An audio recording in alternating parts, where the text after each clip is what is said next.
മാനത്ത് വിത്തുകൾ പാകി മുളച്ചു, താഴത്ത് നക്ഷത്രമായിരം. വേരുകൾ തിമിരം പിടിച്ച പോൽ മുന്നിലോ കാണുന്നതന്ധത മാത്രം.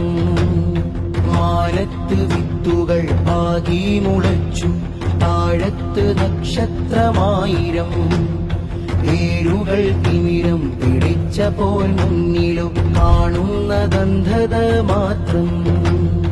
മുമ്പോട്ട് പോകാൻ വഴികളില്ല, നാമ്പിന്റെ ചുണ്ടോ നനഞ്ഞതില്ല.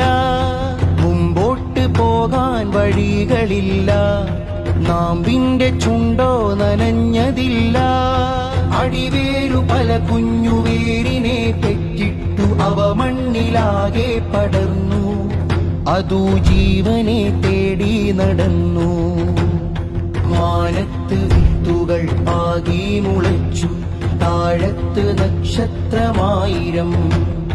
വേരുകൾ തിമിരം പിടിച്ച പോൽ മുന്നിലോ കാണുന്നതന്ധത മാത്രം.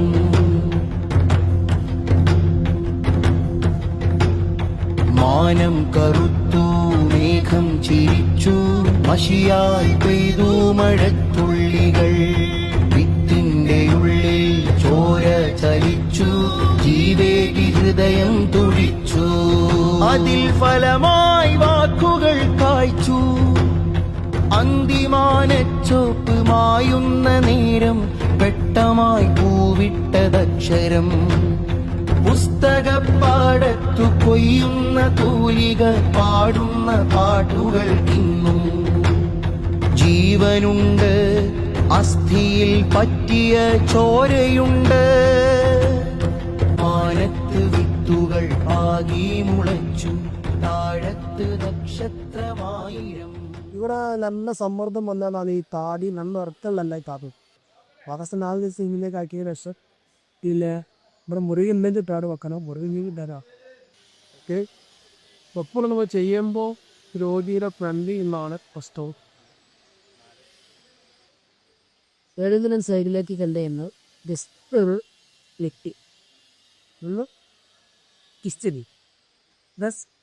നെറ്റിയുടെ മുകളിലൂടെ കണ്ടുകൊണ്ട് മാറി സൈഡിൽ ഈ ഓപ്പോസിറ്റ് സൈഡിലേക്കും ഇതിൻ്റെ നേരെ ഓപ്പോസിറ്റ് സൈഡിൽ അറസ്റ്റ് ചെയ്യണം. ഓക്കെ, റീറ്റിലോ. അപ്പോൾ ഇയാളെ താടി കറക്റ്റായിട്ട് പൊസിഷനിൽ നിൽക്കും.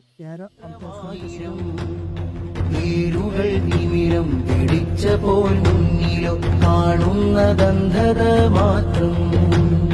കുഞ്ഞിക്കിളികളും മൂളുന്നതും പല ഭാഷയിൽ കേൾക്കുന്നതെന്താ?